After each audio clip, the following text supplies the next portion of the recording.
시청자 여러분 안녕하십니까. 쾌도남마 하종대입니다. 복잡하게 얽힌 이슈들을 낱낱이 파헤쳐보는 쾌도남마. 오늘은 오늘의 가장 뜨거운 이슈 4가지를 선별해 쾌도남마를 하도록 하겠습니다. 신동준 21세기 정경연구소장, 최진 대통령 리더십 연구소장, 손광은 변호사, 강미연 숙명여대 함께하겠습니다.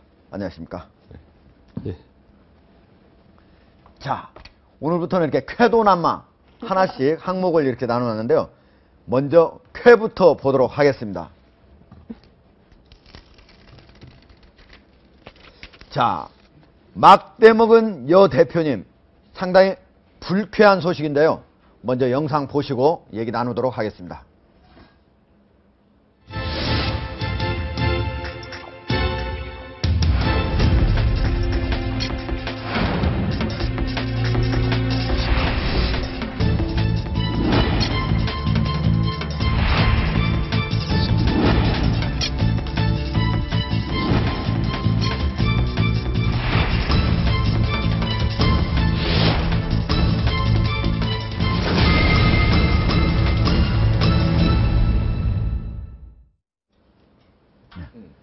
성추행과 폭언이 얼마나 심했기에, 자, 강미연 교수님, 서울시 교양악단 대표인데 어떤 일들이 있었던 겁니까? 네, 오늘 저도 이 뉴스 듣고 깜짝 놀랐는데요.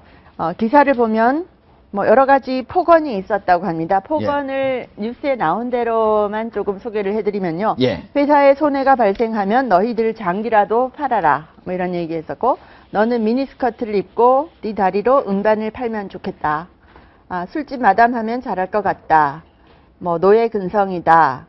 또 식사 자리에서 술을 마신 뒤에 남성 직원의 넥타이를 당기면서 좀 성추행에 가까운 행동을 했다. 이런 내용들이 나와 있습니다. 네. 그래서 오늘 하루 종일 방송에서 이 박현정 대표에 대해서 엄청난 공격이 쏟아졌습니다. 그리고 네. 여기도 오늘 제목을 막돼 먹은 여 대표님이라고 해놨는데, 네. 한 방송에서는 뭐 카리스마가 여러 가지 종류의 카리스마가 있는데 거의 미친 카리스마 이런 표현까지 쓸 정도로 예.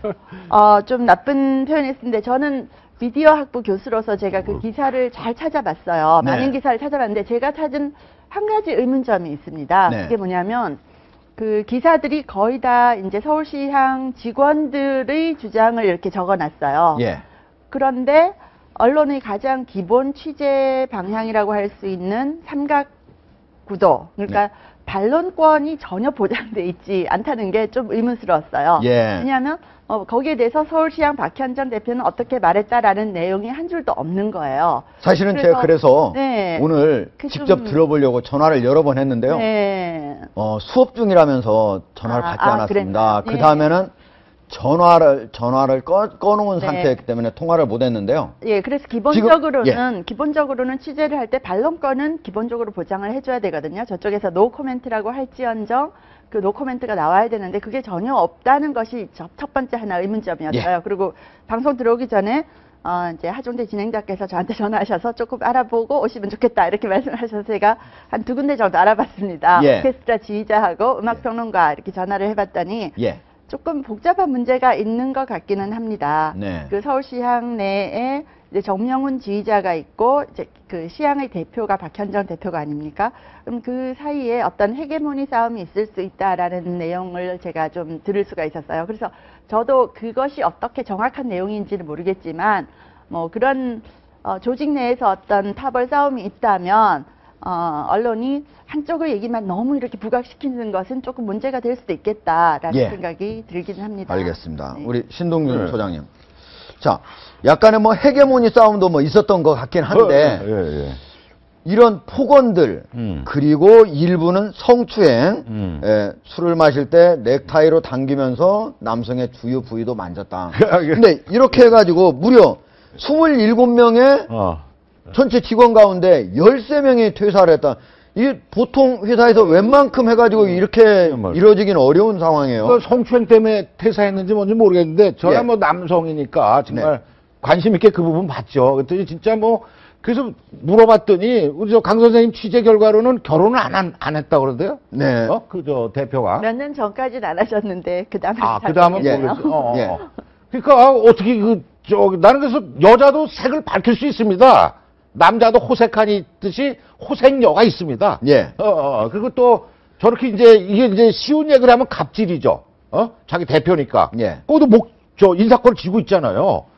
그게 나는 하도 신기해가지고 인터넷 들어가 봤더니, 그 유명한 김종인 씨 있잖아요. 네. 처조카라고 그러더라고. 그러니까 정명훈 씨, 지금 아까 얘기했지만은 정명훈 씨의 네. 이쪽에서 민 사람이 안 되고 박원순 시장이 민 사람이 됐다는 거야. 예. 그리고 또 그러니까 박원순 시장하고 이 김종인 박현정 씨하고 시장 대표는 박원순 시장이 밀었다 이거죠. 그렇다는 걸로 저는 네. 알고 있어요. 그래서 이거는 지금 강 선생님 말씀은 좋은데 이거 잘못하면요 물타기가 될 수 있습니다. 객관적으로. 그러니까 파워 게임이 있더라도 아니 직원들한테 갑질해가면서 예, 그러면 안 만일 되죠. 이런 말을 했다는 것이 다 사실이라면 이건 잘못한 거죠. 네. 왜냐하면 무조건 잘못한 거예요. 예, 대표는 위에 있는 사람이기 때문에 직원들에 대해서도 예의를 갖춰야 되는 것은 분명한 것이고 박 시장이 이렇게 잘라야 될 것 같아요. 좀 막말을 제가 했다는 것은 잘못된 것이라고 저도 봅니다. 그런데 이제 서울시향이 지금 예산을 한 140억 정도를 쓰고 있어요. 그리고 정명훈 지휘자는 연봉을 이제 여러 가지 명목을 다 합하면 한 21억 정도를 받고 있다고 합니다. 네. 그래서 돈에 있어서는 서울시향이 모자라는 부분이 별로 없다고들 얘기를 해요. 그렇기 때문에 다른 오케스트라들과는 다르게 굉장히 정부 보조금으로 잘 이루어지고 있기 때문에 이 막말 중에서 뭐 음반을 팔아야 한다라든지 뭐 이렇게 장기라도 팔아서 뭐 손해를 메꿔야 한다든지 이런 부분은 약간 좀 이상한. 또 술집 마담이랑 잘할 것 같다라든지 너는 옆에서 아가씨하고 뭐 이런 것들은 좀 폭언 중에서도 상당히 인격 모독에 해당하는 그런 폭언이라고 볼 수가 있는데, 자, 송광 변호사. 이분을 보니까 국내 최고의 대학 교육학과를 졸업하셨고 또 하버드 대학교에서 사회학 박사까지 하셨습니다. 그리고 전 여성 리더십 대표, 여성의 리더십 대표기도 한데 어떻게 이런 분이 이런 일들을 했을까요? 조금 저도 강 교수님하고 좀 비슷한 맥락인데 예. 아직 섣부르게 우리가 결론 내릴 때는 아닌 듯해요. 사실은. 왜냐하면 조직이라는 게 결국 내부의 얘기가 나온다는 게 각자 이해관계가 부딪히면서 좀 나온 목소리거든요. 대개 이런 조직들이 KBS도 그렇고 서울시립도 그렇고 국민의 예산 쓰면서 내부적인 재정 확보 안 하면서 게을른 면도 있고 조직의 혁신 면도 굉장히 있었거든요. 네. 그 점에서 보면은 아까 인호근 의원 지적하는 거 보니까 전문가 아닌 사람이 같다 하는 문제 지적도 있는데 오히려 저는 그게 좋은 일이죠, 사실은요. 왜냐면 아는 사람이라는 것은 개혁 잘 못합니다, 사실은. 그 점에서는 꽤 능력 있는 사람이 간 듯한데, 그런데 이런 내부 잡음이 과연 어떤 근거로 해서 그 사람들이 물러났는지 이건 굉장히 복잡하거든요. 네. 우리는 아직 모르고 있어요. 그래서 쾌의 타이틀이 좀 막대먹은 했는데 저는 굉장히 조심스러워요, 사실은. 문제의 여지가 많지만 양쪽의 얘기를 듣고 한번 따져볼 필요는 있거든요. 네. 왜 그랬는지, 왜 그런 얘기들이 나왔는지 우리가 좀 차차히 예. 따져본 뒤에야 그때 조목조목 문제 삼으면 괜찮은데 지금 시점은 너무 일러요. 예. 아니, 손 변호사님 얘기는 다 좋은데, 나름 논리도 있으시고. 근데 저 말씀 중에 대전제가 조금 문제가 있어요. 잘된 인사였다. 이게 어떻게 잘된 인사입니까? 박원순 시장이 책임져야지. 잘못된 인사지. 그리고 사회학 박사가 시향하고 무슨 상관이 있다고 거기다 앉힌 거예요? 그 운동권 후배 갔다가 동물원 집어넣어가지고 그거 저 난리 난 적도 있었잖아요. 그래도 음악 좀 알고 이런 사람 넣어야지. 뭐, 이거 음악을 모르니까 이런 거 아닙니까? 음악 하는 사람이 자기 음악 같이 하는 사람한테 야, 너 나가서 술 좀 마담하라 이런 얘기 하겠습니까? 에이, 인사가 잘못된 거죠.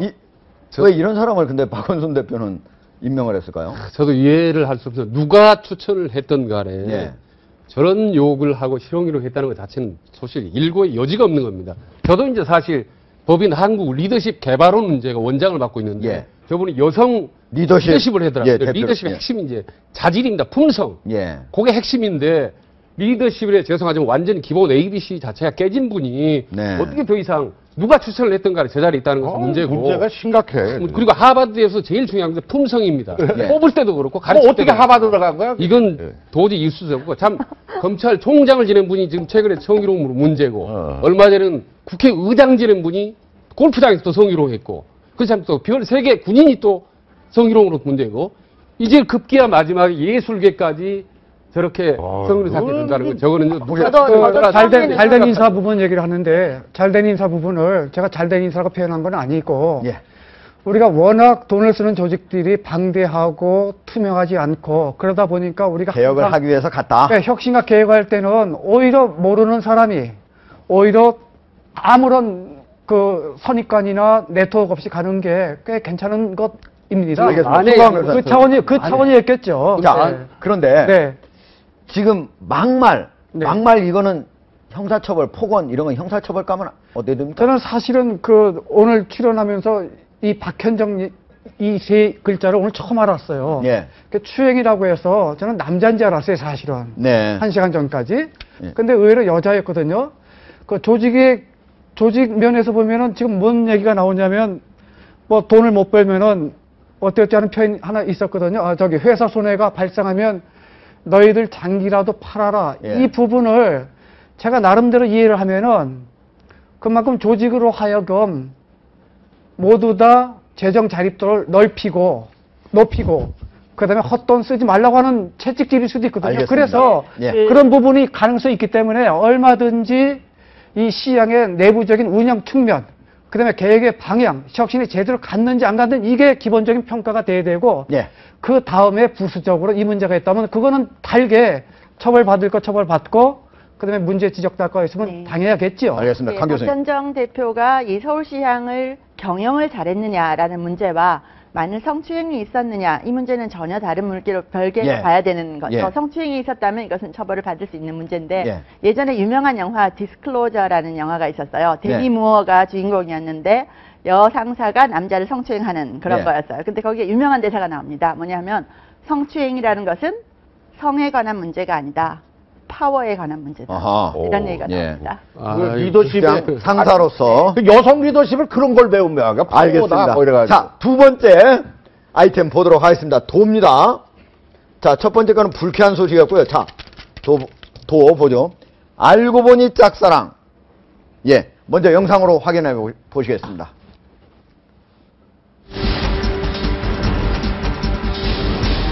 내가 이게 종편에서 저를 난도질하고 이렇게 빨갱이 그야말로 저기 호적에서 타버리는 듯한 그거 보니까 너무나 짝사랑인 것 같은 그런 슬픔. 저는 지금 이 시간에 박근혜 대통령님께 정기에 면담을 요청하는 바입니다.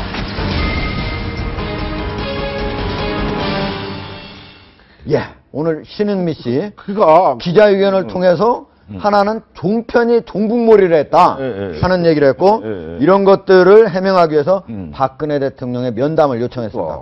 자, 아니, 어떻게 보셨어요? 저 니트랜드에서 출신 아닙니까? 예, 그렇죠. 제가 알건 데는 그도 예원하고 또 선화예고 예. 그 좋은 학교거든요. 또 이화여대인가 또 유수대학 나오고 그랬는데 지금 말이죠. 기본 자세가 안 돼 있어요. 짝사랑은요. 네. 짝사랑은 지가 안 되면은 자기 혼자 피해되지만 예. 이거는 나라 전체를 갖다가 지금 위험에 빠뜨리는 거라니까. 네. 이걸 어떻게 짝사랑에다 비유합니까? 예. 국가사범인데 본인은 저걸 정말 아니 그냥 착각범인지 법적으로 어떻게 됩니까? 이런 걸 착각범이라고 그래요? 뭐야 확신범이라고 그래요? 난 참. 아니 지금 본인은 이게 저 북한을 저렇게 선전하고 그러는 게 본인은 확신을 가지고 그런 건지 알면서도 그러는 건지 뭐 조사를 좀 해봐야 될 텐데 지금 이게 한국사의 지금 내부의 이간질하는 게 얼마나 큰 건지 아니 상상이 되는 거 아닙니까? 근데 그거를 갖다가 본인은 자기가 한 행동이 반국가 사범이라는 이거를 모르고 울주감을 모르고 짝사랑에 비유하고 있다 이거죠. 만약에 소장님이 문제 삼으려고 하면은 오히려 통일부, 외교부 거기 먼저 문제 삼아야죠. 사실은요. 아니 그래서 난 거기 또 문제 왜냐면은 삼았어요. 예. 지금 적어도 몇 년 동안 그 북한 얘기를 종편들도 꽤 좋은 방향에서 또는 소개하고 그랬죠. 이 황선의 토크 콘서트 전까지. 네. 그리고 외교부나 통일부도 그 사이트 통해서 또는 인터넷 TV 통해서 얘기했거든요.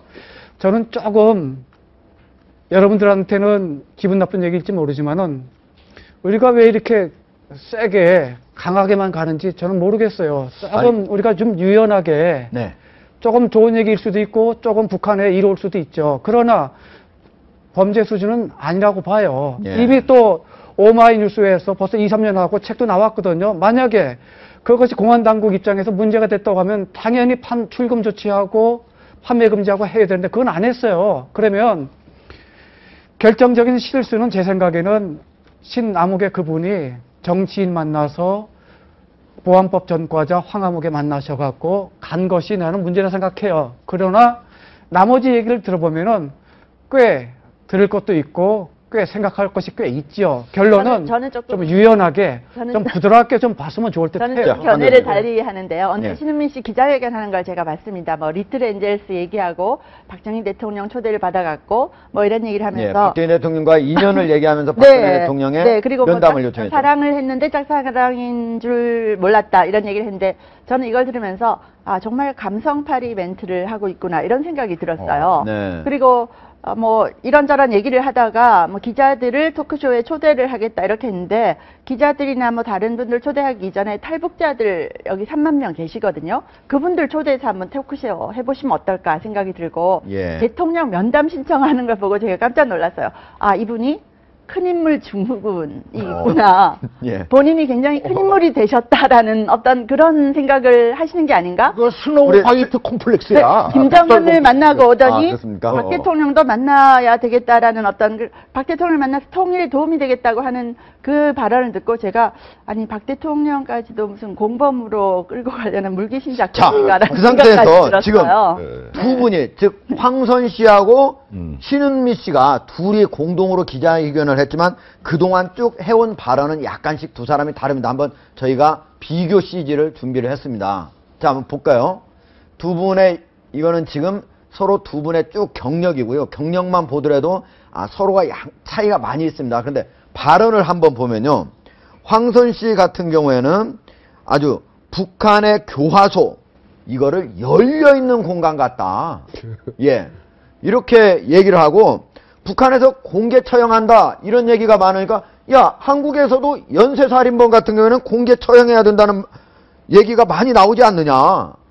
그리고 김정일 사망 직후에는 상갓집 간다는 마음으로 검은 옷을 입고 나왔다면서 방송을 한 데 반해서 신은미 씨 같은 경우에는 거의 북한에 대해서도 비판적인 내용과 그리고 북한에서 보고 들은 얘기를 그대로 전달하는 수준이 많고 북한 비판도 있고 또 남한 비판도 있고 좀 약간의 차이가 있습니다. 어떻게 최준 소장님 어떻게 보셨습니까? 저는 두 사람 차이는 있지만 예. 보여주는 언행 행보로 보면 상당히 정치적입니다. 아하. 예, 말하는 발언, 행보들, 사진, 언론 플레이를 하는 거 보면 정치인 못지않게 아주 고단수로 정치를 하는 건데 예.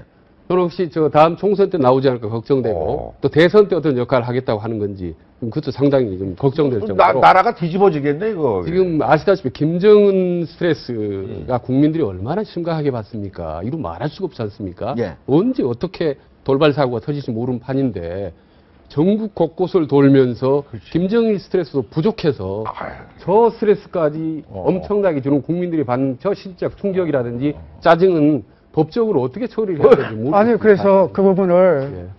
저는 황선 씨에 대한 평가는 역시 여러분들 동일해요. 네. 거기는 가치가 없고, 그 다음에 일찍 그 처벌 받으셨기 때문에 그 변론으로 하고, 신은미 씨 부분은 아까 좀 외국에 차가 많고, 그러니까 차가 많고, 그 다음에 신호등이 있고, 활기차 보였다. 이 표현이 네. 이건 저라도 가면 할 수 있어요. 그 얘기는 무슨 얘기냐면 우리는 고등학교, 대학 때까지 북한이 어떤 교육이 있는지 어떤 생활하는지 제대로 교육 받았을까요, 사실은? 왜 그러면 신은미 씨가 이렇게 스타처럼 몇 년 사이에 북한의 얘기를 아줌마가 경력자도 아니고 전문가도 아니고 그냥 재미교포가 쓴 얘기를 우리는 왜 그렇게 굉장히 흥미있게 방송에 받아쓰고 인터뷰하고 했을까요? 그 부분은 의외로 우리가 참으로 북한을 잘 알고 있을 것 같은데, 우리가 참으로 북한 주민들의 실태를 잘 알고 있을 것 같은데, 의외로 그렇지 않다는 것을 증명하는 거 아닐까요? 그 점에서 보면은, 그거는 다소, 굉장히 위험한 발언을 하고 아니, 있네. 그러니까 다소 그런 점이 있다 하더라도, 그거는 저는 보안법상의 찬양 고문은 아니죠. 아니 저거를 보안법에 네. 안 넣으면 뭘 넣습니까? 아니, 그럼 검찰이 가만히 있겠어요. 내놓고 저러고 있는데. 검찰이 근데 가만히 있겠냐고요. 손 그러면. 변호사님 이렇게 하면은 네. 손 변호사님이 정말 이거 국가보안법을 무력화시키는 겁니다. 네? 자, 손 변호사님. 저는 네. 자, 그러면은 네. 저기 바로 신은미 씨가 네. 토크쇼에서 자기한테 종편이 종북몰이를 하고 있다 이렇게 얘기했는데 실제 발언 중에 토크 과정에서 주체사상 이거 뭐 어떻냐 이런 발언 어떻게 보십니까? 그러니까 그 부분을 여러분들 입장에서는 두 가지 해석이 가능하겠죠. 예. 주체 사상을 강조했다, 칭찬했다 이렇게 보면은 그건 당연히 문제가 되겠죠. 그런데 우리한테는 이 사상이 있고 북한에는 이 사상이 있더라. 그러니까 각자 다른 것이 있다더라. 이렇게 소개했다면 그건 또 평가가 달라져요. 그래서 그 부분을 조금 우리가 좀 어차피 두 가지죠. 북한은 한쪽은 경제와 우리 안전의 대상이고요. 한쪽은 어차피 우리가 교섭하고 대화하고 안아가야 하는 대상 아니겠습니까? 통일대박의 주체란 말이에요. 그러면은 통일대박의 객체죠. 우리 같이 해야 되니까. 그렇게 보면은 언제 우리가 어떤 식으로 통일을 위해서 동서독이 수십 년 교류하듯이 서로 이해하고 커뮤니케이션하는 기회를 가질 수 있을까요? 이런 작은 노력들, 진통이 있든 없든 간에, 큰 아픔이 있든 없든 간에 이런 노력들이 쌓여서 가능한 거 아닐까요? 그게 이제 보안법으로 처리하라는 말씀 제가 드리고 싶지는 않습니다. 그 법리적인 문제는 아니 신 소장이 말씀대로면 보안법 처벌해야죠. 아니, 신 소장이 주장인 거고 저는 제가 개인적으로 그렇다는 말씀이고 네. 다만 지금 변호사님 말씀은 저 정도는 지금 대한민국 대명신 해도 뭐 하는 문제가 될 거 없고 오히려 우리 뭐 남북 화해에 도움이 된다는 그런 말씀으로 도움보다도 우리가 신은미 씨 발언 하나 때문에 안전이 위태로울까요? 신은미 씨 발언 때문에 국가가 위태로워질까요? 저는 단역가 아니에요. 그런 발언 때문에 통진당이 나오고 이래가지고 지금 난리가 난 거 아닙니까? 그래서 조금 받을 수 있는 단계를 넘은 거예요. 그러니까 제 얘기는 그럼 한 가지 말씀 조금 자신 있게 넉넉하게 가자 그 한 말씀만 예. 한 말씀 드릴 그러면 만약에 100명의 시민이 네. 1000명의 시민이 광화문 내거리에서 오늘 모여서 그러니까. 김정은 만세 김정은 만세 외친다고 해도 그걸 봐줘야 대한민국에 됩니까, 그래? 아니 잠깐만 대한민국 안보에 아무 위험도 없습니다. 아무 문제 없어요. 근데 그래도 왜 전혀 위험이 괜찮다는 없어요? 이게 국민의 정서라는 게 있고 사회적인 합리적인 룰이 있거든요. 이게 대한민국 사회거든요. 김정은 만세하의 표현하고는 좀 다르죠. 아이고, 자, 네, 그건 좀 알겠습니다. 달라요. 그럼 허용해서는 안 되지. 그걸 신은미 씨, 네. 자. 신은미 씨 내용을 보면서 제가 딱 한마디 떠오른 문장이 있습니다. 꿈보다 해몽이 좋다. 그 말이 해몽이 떠올렸어요. 좋다. 예. 아하. 꿈보다 해몽이 좋은 거 아닙니까? 이렇게 한쪽으로 신은미 씨가. 저는 제일 큰 분위기가 문제가 있을 수 있어요. 자, 그러나 한쪽으로 일방적으로 이렇게 몰아치는 이 분위기는 진짜 너무 싫어요. 아니, 그건 안 그러면 돼요. 지금 네. 우리가 아니 저도 여기 나가서 자꾸 했는데 저도 뭐 신은미 씨를 종북몰이 하는데 인게이지한 겁니까 지금? 아 이거는 국가 기본 질서를 지금 헌법이 민주주의도 다 좋지만 국가 기본 질서를 예? 용인한 데에서 뭘 해야지. 아니 본인이 지금 얼마나 지금 반국가적인 행보를 하고 있는지 전혀 인식을 못하고 무슨 너무 짝사랑이야. 자, 알겠습니다. 나라가 뒤집어지고 있는데. 저도 자칭 개혁 진보를 표명하거든요. 보수에 대해서 상당히 거부감을 갖고 있는 사람인데 불구하고 네. 제가 보기에는 사실 저건 상당히 위험수에 넘어섰고 알겠습니다. 자. 국민들 정서하고는 거리가 거의 동떨어져 있다. 자, 이번 바로 토론 항목만큼 패널들 사이에 의견이 서로 엇갈려가지고 치열하게 이렇게 토론을 한 적은 없는 것 같습니다. 자, 난하고 마가 남아있는데요. 먼저 영상 보시고 토론 이어가도록 하겠습니다. 건을 외부로 유출한 것도 어떤 의도인지 모르지만 결코 있을 수 없는 국기문란 행위입니다.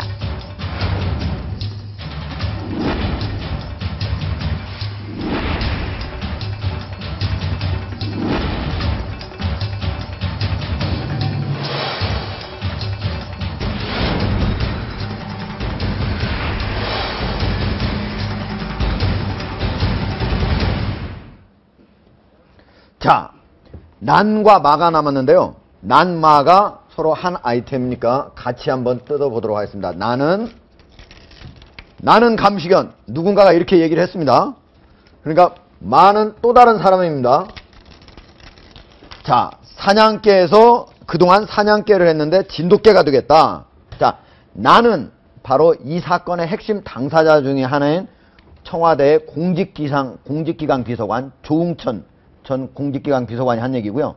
그 다음에 마의 얘기는 바로 비선 실세, 핵심 실세라고 불리는 정윤 씨가 한 얘기입니다. 자, 두 가지를 얘기했는데요.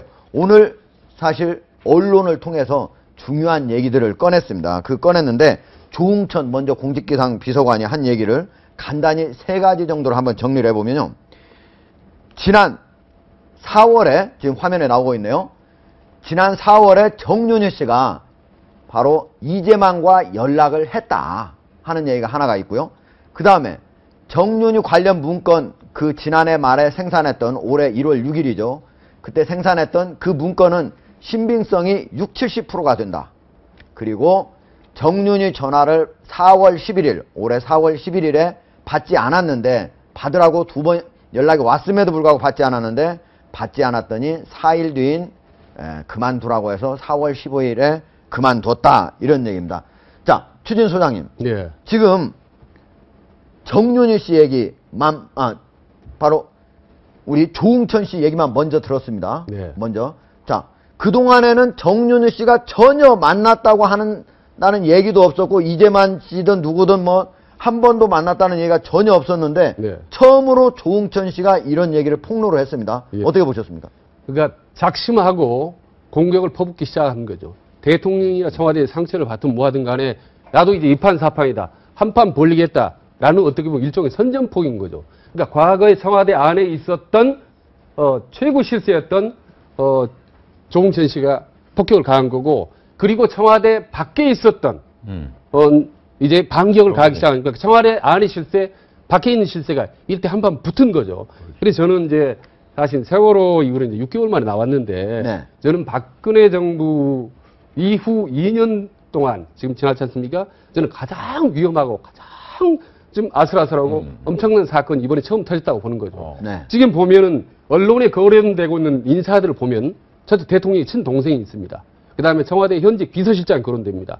그 다음에 청와대 부속실장, 1, 2 비서실장, 그 다음에 전에 민정수석이었던 사람, 네. 민정비서관이었던 사람, 그 다음에 바깥에 실세로 알려져 있던 사람, 말하자면 대한민국의 축을 형성한 권력의 최상층부 인사들이 사실 여부를 떠나서 이렇게 온통 오르내린다. 오르내리는 이건 거죠. 정말 아주 위험하고, 이거는 과거 윤창준 사건보다요. 예. 저는 딱 5배 이상도 위험한 사건입니다. 조 전 비서관 왜냐하면 제가 사건 사고는 한 방에 뻥 터지다가 세월이 가면 잊혀지는 약입니다. 세월이 약입니다. 근데 이거는 파업 게임은 원래 동굴 속에서 지하에서 꿈틀대다가 팡 터지기 때문에 이건 세월이 독약인 거죠. 조 전 비서관 그 거예요. 부분을 제가 나름대로 느낌을 얘기하면, 첫째, 굉장히 구체적으로 실감이 나요.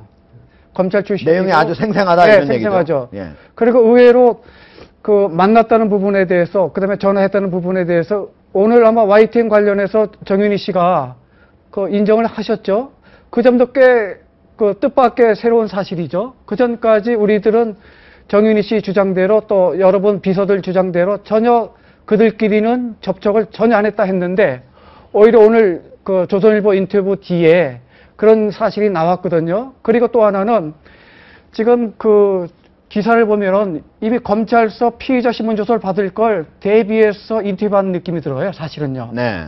이 수사의 핵심은 제가 보기에는 박경정이 아닙니다. 오히려 조 비서관, 그 다음에 그 이후에 홍 민정수석이 네. 될 가능성이 굉장히 크거든요. 홍경식. 네.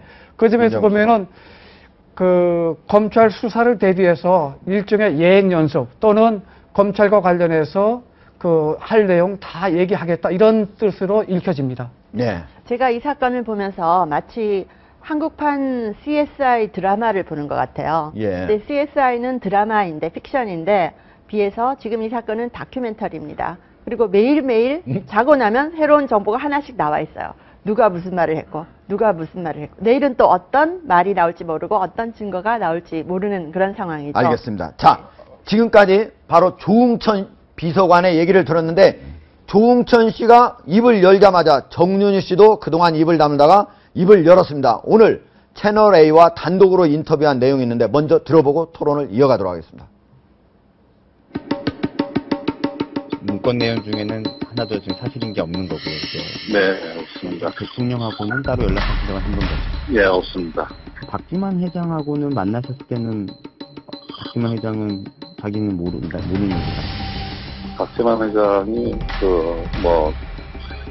그런 사실이 있냐 없냐를 떠나서 나는 그런 게 한 사실이 없는데 왜 이런 얘기가 나왔습니까? 여쭤보니까 나한테 그거를 그러면 증거 서류를 보여주겠다 이렇게 얘기를 해서 내가 좀 보여달라 그랬더니 이틀 후에 보여주겠다.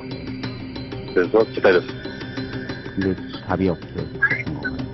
답이 없어서 제가 기다리다가 조홍천 비서관도 만나려고 했고 노력을 내가 수없이 많이 했는데 결국은 못 만나고 그냥 법적으로 할 수밖에 없다 이렇게 통보를 했습니다. 제가 박지만에다.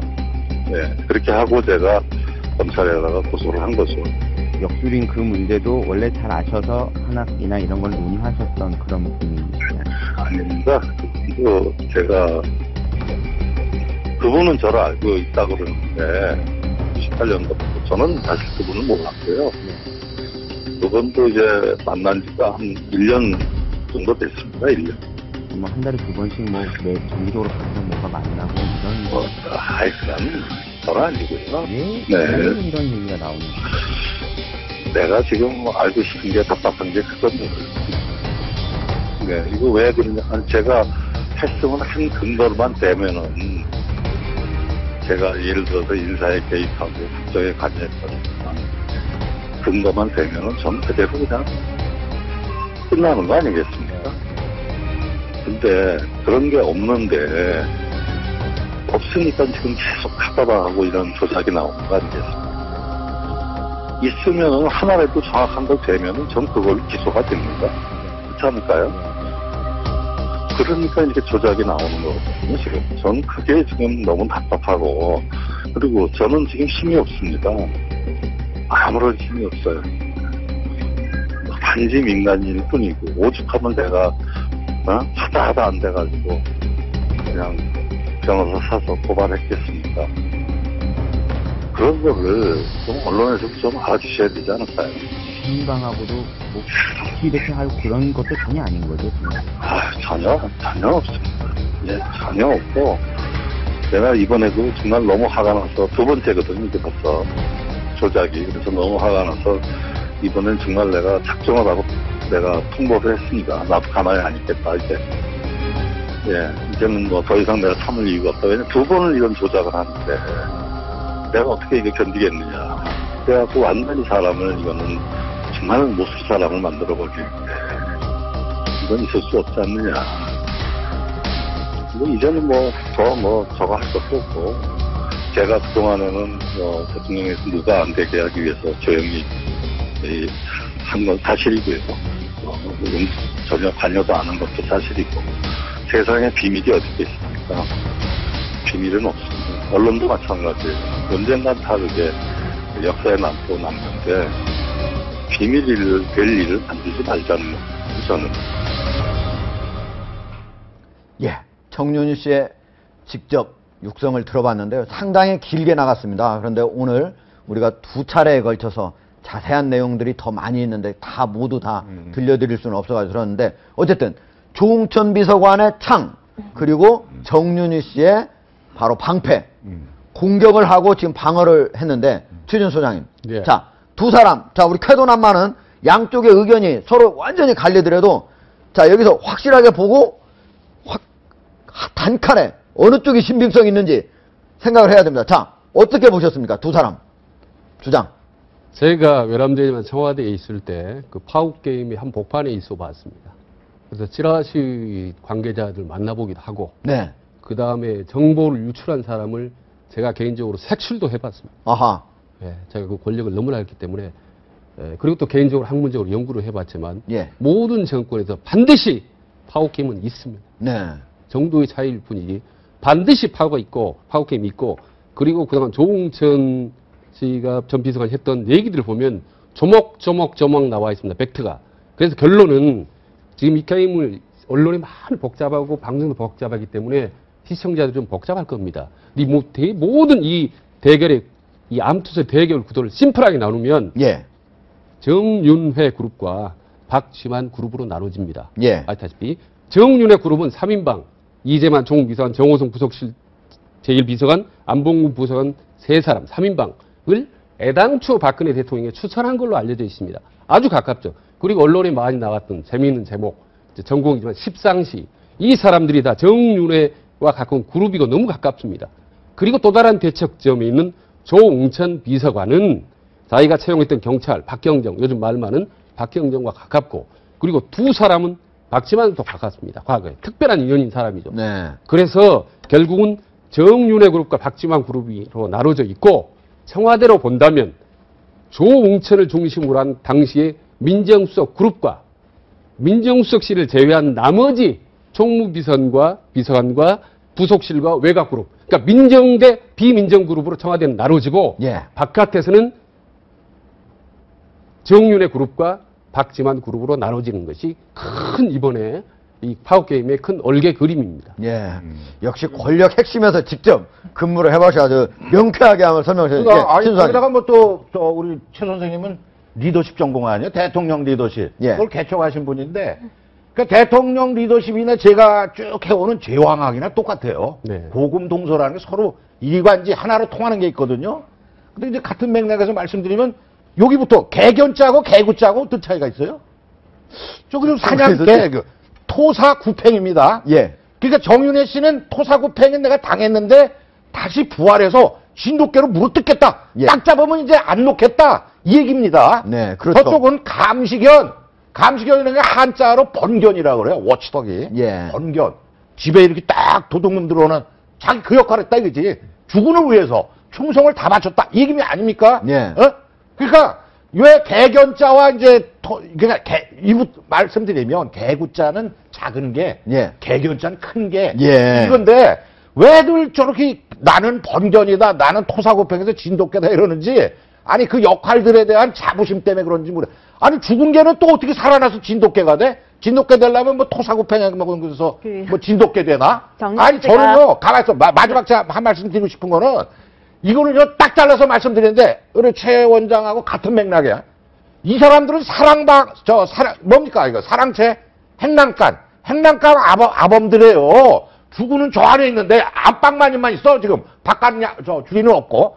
거기에 지금 행랑채 아범들끼리 좌편, 우편 나눠가지고 난리가 난 거예요. 다 쫓아버려야 돼. 내가 볼 때. 네. 알겠습니다. 정윤회 예. 씨가 오늘 토사구팽 이런 표현을 썼는데 제가 그 표현을 보고 웃었던 이유가 매번 정권이 바뀔 때마다 정권 초기에 본인이 토사구팽 당했다고 생각하는 사람들이 최소 2,000명은 있다고 합니다. 예. 나는 열심히 했는데 그렇군요. 토사구팽 당했다. 근데 지금 나오는 정황으로 보면 정윤희 씨가 뭐 그렇게 토사구팽 당하신 것 같지는 않습니다. 그리고 그 조응천 비서관이 감시견이라고 얘기했던 것은 워치독 얘기하지 않았습니까? 이건 사실 언론의 역할에 관한 비유에서 나온 얘기인데 언론을 개에 비유한다면 세 가지로 비유를 할 수 있다는 거죠. 첫 번째는 가이드독입니다. 그냥 안내를 해주는 개고, 두 번째는 워치독, 감시를 하는 개이고, 제일 나쁜 것이 애완견입니다. 네. 계속 무릎에 앉아서. 그래서 감시견 역할을 감시견, 충실히 애완견, 하겠다. 가이드독. 예, 안내견. 네, 예. 이렇게 세 가지로 분류되는데 우리가 이제 보통 언론이 권력을 감시하는 역할을 해야 된다라고 해서 워치독 역할을 해야 된다라고 하고 조응천 비서관도 나는 권력을 공직기강을 세우는 감시견 역할을 하고 있었다라는 데서 이런 말을 한 거죠. 근데 참 재밌는 것이 그 정윤회 씨가 전화를 했는데 전화를 안 받아서 그 다음에 경질이 된 것 같다 뭐 이런 얘기를 했는데 제가 한번 이런 글을 본 적이 있어요. 권력이라는 게 뭔가, 권력이 있다는 게 어떤 걸로 나타나는가 하면 권력을 가진 사람은요 누구한테나 전화를 해도 금방 콜백이 옵니다. 네. 근데 권력이 없으면 안 해도 되거든요. 근데 이제 말하자면 정은혜 씨가 전화를 했는데 전화 콜백을 안 했다는 거죠. 뭐 그래서 청와대 대응을 보면 정말 이번에 LTE급으로 너무나 빠르게 처리를 하고 계세요. 근데 지금 상황이 청와대에서는 자꾸만 기밀 유출, 문건 유출 이쪽으로 몰아가는 것이 비유를 하자면 이런 것 같아요. 커피를 마시고 있는 줄 알았는데 나중에 알고 보니까 그 커피가 쏟아졌는데 보니까 까나리 액젓인 거예요. 커피가 아니고. 그런데 이게 커피냐 까나리 액젓이냐를 따지는 게 아니고 누가 이 커피를 쏟았냐 거기만 초점을 자꾸 돌리려고 하면 문제가 되는 거죠. 아까 진행자께서 네. 저희들한테 질문을 하신 게 오늘 현재 정윤희 씨하고 조응천 비서관 중에서 누구 말이 좀 더 신빙성이 있을까 그 질문 아니었을까 예, 생각이 그렇습니다. 들어서 제가 하나를 고른다고 하면 저는 오늘 현재는 조 전 비서관입니다. 네. 왜 이유는 그렇습니까? 두 가지입니다. 첫째로는 굉장히 구체적으로 실감나게 했고요. 그것이 오늘 또 진실로 밝혀진 것이 4월달 그때 전화했다는 부분 하나고요. 두 번째로는 정윤희 씨는 조작을 얘기하는데 이를테면 박지만 씨가 미행했다는 부분은 언론에서 얘기했으니까 조작할 수 있어요. 그런데 지금 이 부분은 그 민정수석실의 정식 경로를 통해서 작성된 서류가 유출돼서 문제가 됐는데 네. 서류 자체는 공식 경로를 거쳤거든요. 그 점에서 보면 조작 얘기가 도저히 이 공조직에서 있을 수 없는 일이죠. 그렇게 보면은 그 가볍게 다룰 일이 아니었다고 생각된다고 하면은 넉넉히 저는 지금까지는 조 전 비서관의 얘기가 적어도 꽤 신뢰 있게 다가옵니다. 자, 조 전 비서관의 그 얘기를 보면은 자기 자신의 인사도 상당히 이게 좀 오비 일학인지 어쩐지는 모르겠지만은 전화를 받고 4일 만에 자기가 이제 그만두라고 갑자기 민정수석이 그만두라고 해서 그만둔 거고, 그리고 그 전에는 바로 박모경장 등 사람들이 복귀를 했고, 또 그 전에는 이 사건이 벌어진 문건을 만든 뒤에 민정수석실의 소속경찰관이 10여 명이 한꺼번에 줄줄이 다 나갔다. 그러니까 오늘 그 기자회견을 보면은 의외로 제가 짧게 얘기 드리면은 뜻밖의 조직의 기강이 해이되고 뜻밖의 인사 시스템이 의외로 허술했다는 것을 보여주는 굉장히 좋은 자료일 것 같아요. 예. 근데 이제 여담입니다만 외람되는데 남북 관계라든지 아까 예설 문제는 상당히 차이가 나는데 청와대 공격하는 데는 우리가 좀 의견이 똑같네요. 근데 그 아까 말씀하신 이제 왜 싸우느냐는 건데 그 핵심은 인사 문제입니다. 대통령의 총애도 아니고 다른 헤게모니아도 인사 문제 때문에 싸우는 건데 서로 핵심 실세 자리에 누가 더 많이 넣느냐. 그렇습니다. 예. 그 과거에 보면 서로 주장하는, 그리고 인사 문제 때마다 이 파워게임설이 불거졌었습니다.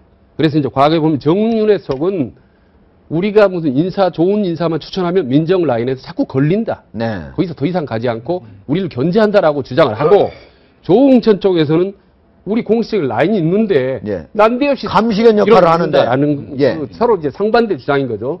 근데 아까 질문하신 부분에서 말씀드리면 청와대 공직기강 비서관은 공직의 인사, 정부 인사를 다 하고 감찰까지 합니다. 과거 정권하고 달리 친인척까지도 담당을 합니다. 이런 막강한 공직기강 비서관이 들어오려면 최소한 신원조회 2-3개월이 걸립니다. 들어올 때는 그렇다 치더라도 나갈 때에 지금 주장에 의하면 전화 안 받은 후에 나흘 만에 목이 잘렸다는 거거든요. 이거는 두 가지를 의미합니다. 이거는 한 10,000분의 1, 10,000,000분의 1의 우연의 일치가 떨어졌거나 아니면 두 번째는 정윤의 뭐라고 하나 대표라는 이 회장이 엄청나게 파워풀한 거죠. 이건 비서실장 때만 전화해보면 안 되는 겁니다. 대통령한테 집통률 해야 가능한 인사죠. 공직기관 비서관 정도 바꾸려면. 자, 청와대가 바로 세계일보 관계자 6명을 고소를 한 뒤에 세계일보 회장이 그만뒀습니다. 자, 이거는 오비일학입니까? 어떻습니까? 그것도 오비라고 부르는 사람 대한민국에 한 명도 없죠. 그게 어떻게 오비라고 할 수가 있습니까? 이거는 청와대 인사를 바꾸려면, 공직기관 정도 가려면 최소한 한 달 정도는 내부적으로 심각한 내부 토론을 거쳐야 되고, 언론사 계시잖아요. 언론사 사장 한 명을 바꾸는 건요, 이거는 간단치 않은 겁니다. 근데 이게 툭툭툭 대한민국 최고란 사람들이 목이 하루아침 며칠 만에 툭툭툭 날아간다? 이거는 그러니까 아주 심각한 건데 걱정스러운 부분이. 세계일보 회장이 갈린 겁니까? 사장이 갈린 겁니까? 피고소인은 지금 조한규 사장 아니에요? 회장입니까? 회장이 갈렸습니다. 회장이 갈렸어요? 아무튼 지금 청와대에서 고소한 거 자체도 모양이 안 좋고 상태하고는 차원이 달라요. 상태는 악의적인 거니까 이거는 보도 차원에서 문건 입수하면 보도해야죠. 언론이라면. 그리고 이걸 단도직입적으로 고금사의 이 파워 투쟁사에서 이렇게 보면은 이거 말할 것도 없이요. 조홍천 씨가 잘린 겁니다. 죽은 황제 군왕의 총애를 누가 더 받았냐? 이거 답이 나온 거예요. 그러니까 이게 정 선생은 외국으로 가든지 그렇게 해야 돼요. 그게 지금 무슨 놈은 진돗개야. 진돗개는 안 됩니다. 이거 나라만. 하나만 알겠습니다. 자, 아직 검찰 수사가 시작된 거니까 어쨌든 검찰 수사를 기다려 봐야 될 것 같고요. 저는 1분 뒤에 돌아오도록 하겠습니다. 내 삶에 가장 의미 있는 것은 뭘까? 실제로 이 질문에 가장 많은 답은 바로 건강이었습니다. 다음으로 남성은 배우자, 여성은 자녀였습니다. 건강, 배우자, 자녀. 너무나 뻔한 답 같지만 평범한 일상 속에서 뭔가 의미를 찾고 또 되새겨보는 것 자체가 행복과 건강에 아주 중요한 역할을 한다고 합니다. 내가 그의 이름을 불러주었을 때 그는 나에게로 와서 꽃이 되었다. 사소한 의미부여 하나가 따분하고 무례한 우리 내 인생에 제법 큰 변화를 가져다 줄지도 모릅니다. 쾌도남마 오늘은 여기까지입니다. 자, 마지막 발언 기회는 우리 최 소장님께 드리겠습니다. 네. 그 파워 게임은 한마디로 동굴 속의 게임입니다. 네. 어두운 곳에서 싸우기 때문에 누가 어떻게 누구를 물어뜯는지 알 수도 없습니다. 네. 이런 어두운 무서운 게임을 종식시키려면 밖으로 언론 고발하고 밖으로 엄단을 처리하고 해서는 강경한 대응으로는 처리가 안 됩니다. 예. 그래서 우선 대통령은 냉철한 자세를 하고 빨리 내부적으로 상황을 정확히 판단을 해서 소리 없이 교통정리하는 그것만이 최선의 것. 그리고 아무 터널 속에서 하기 때문에 누가 100% 이긴다. 그건 할 수가 없겠네요. 그렇죠. 그래서 예.